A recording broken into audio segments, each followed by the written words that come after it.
गुरु प्यारी साध संगत जी, आप सभी को प्यार भरी हमारी तरफ से राधा स्वामी जी। संगत जी, कभी भी सोचा है कि जो आप थोड़ी सी भी धोखाधड़ी बेईमानी करते हो उसका अंजाम आपको क्या ही मिलेगा। और मेरा एक ये सवाल है कि अगर आप ऐसा करते भी हैं तो क्यों करते हैं, किसके लिए करते हैं।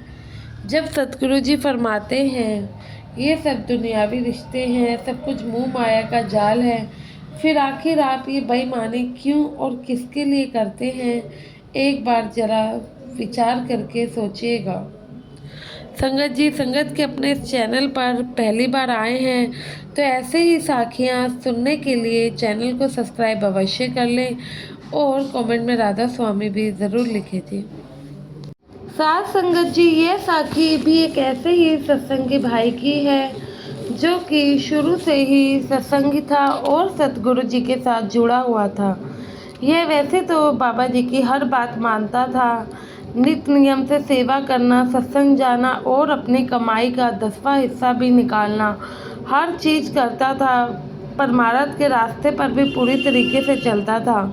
लेकिन यह भाई बस एक ही गलती करता था।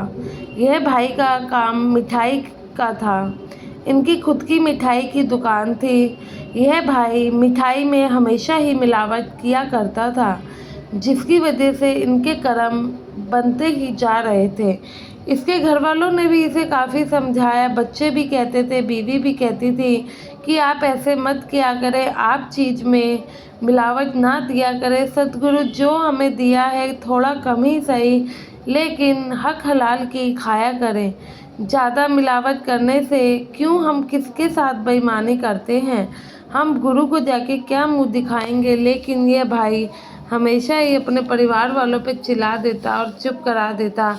यही कहता, अगर मैं ये सब नहीं करूँगा तो तुम लोगों को अच्छी ज़िंदगी नहीं दे पाऊँगा, ना ही बच्चों को अच्छी शिक्षा प्राप्त करा पाऊँगा, इसलिए यह सब करना ज़रूरी है।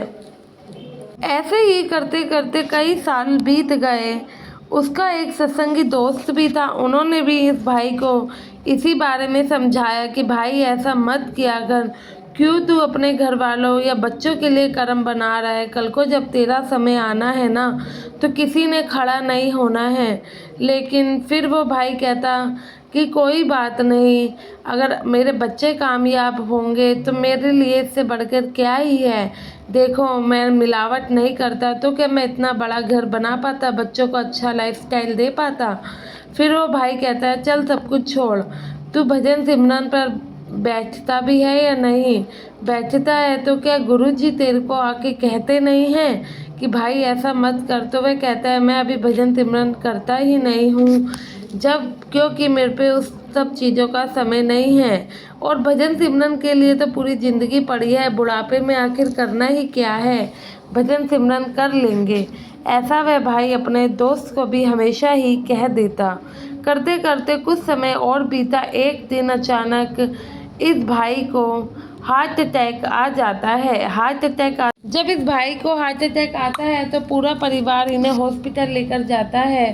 हॉस्पिटल में इनका इलाज कराया जाता है। तब भी इन्हें इनके परिवार वाले खूब समझाते हैं, कहते हैं अब तो सुधर जाओ, अब तो गुरु ने इतना बड़ा तुम्हें सज़ा भी दे दी है, अभी भी नहीं सुधरोगे तो कब सुधरोगे। जब बाबा जी खुद तुम्हें लेने आएंगे क्या तुम तब सुधरोगे, ऐसा उसकी बीवी कहती है। लेकिन वह भाई उस समय कुछ नहीं बोलता है। थोड़े दिन हॉस्पिटल में रहने के बाद जब उसकी हालत में सुधार होता है तो इनका डिस्चार्ज कर दिया जाता है। डिस्चार्ज करके जब वह भाई घर आता है तो वह अपनी दुकान, उनके बच्चे संभाल रहे होते हैं।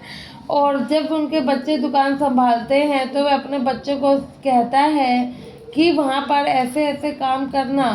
उन्हें भी मिलावट के बारे में समझाता है, लेकिन बच्चे पापा के सामने हाँ हाँ कर देते हैं। जब भाई घर पर बेड रेस्ट पर था तो उसके मन में यही चल रहा होता है, पता नहीं ये कैसे मेरी दुकान संभाल रहे होंगे, क्या पता सारा लॉस ना हो जाए जो मैंने इतनी मेहनत से खड़ा किया है, सब बर्बाद ना हो जाए। बस उसके दिमाग में यही चल रहा होता है। एक दिन उस भाई की दिन में आँख लग जाती है। तभी सद्गुरु जी उन्हें दर्शन देते हैं। कहते हैं अब तो इन सबको छोड़ दे, अब तो तेरा टाइम करीब आने वाला है। अभी भी ये सब नहीं छोड़ेगा तो कब छोड़ेगा? ऊपर जाके क्या मुंह दिखाएगा? अब तो भजन सिमरन करना शुरू कर। ऐसा कह के गुरु जी चले जाते हैं।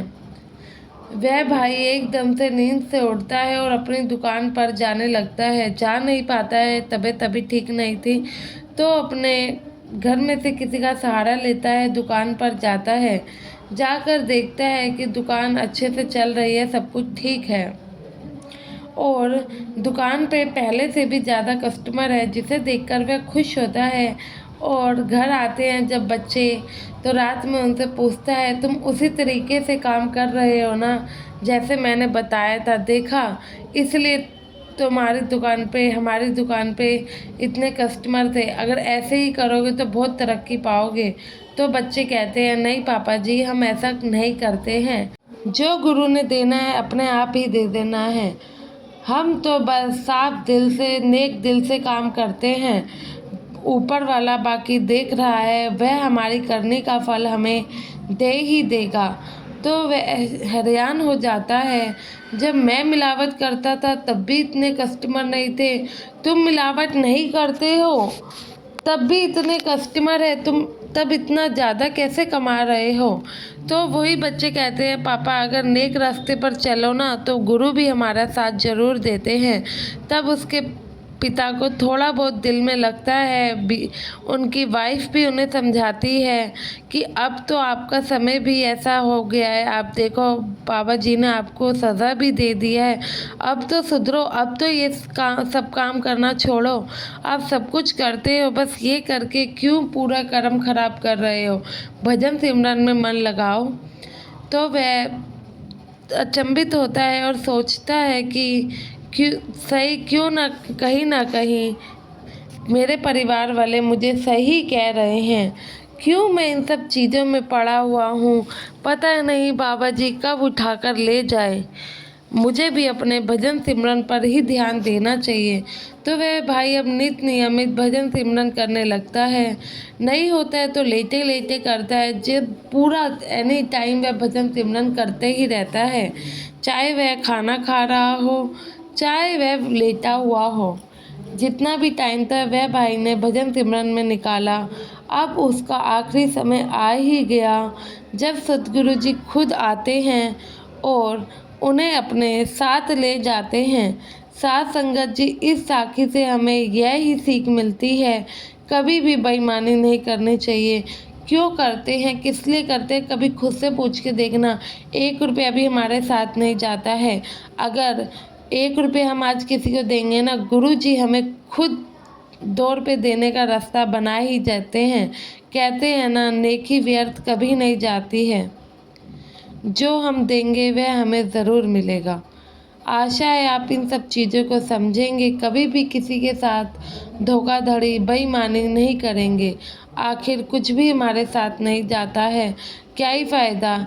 इस भाई ने इतने बेईमानी करी, आखिर में क्या ही हुआ? हार्ट अटैक आया, कितना खर्चा इसने वहाँ पे कर दिया, पूरी कमाई वहाँ पे लगी। भाई ने पूरी ज़िंदगी लगा दी धोखाधड़ी करने में, पर बाबा जी ने 1 मिनट भी नहीं लगाया कि उसकी सारी बेईमानी का पैसा देखो कैसे निकल गया और उसके शरीर को कष्ट हुआ, सो अलग। आशा है आप समझेंगे, अपने भजन सिमरन के अलावा कुछ नहीं है। इन सब चीज़ों को भी समझेंगे और भजन सिमरन ही करेंगे, नित नियमित करेंगे। गुरु प्यारे साथ संगत जी, साखी अच्छी लगी हो कमेंट में राधा स्वामी ज़रूर लिखें और संगत के अपने चैनल को सब्सक्राइब करना ना भूलें जी। गुरु प्यारे साथ संगत जी, आप सभी को राधा स्वामी जी।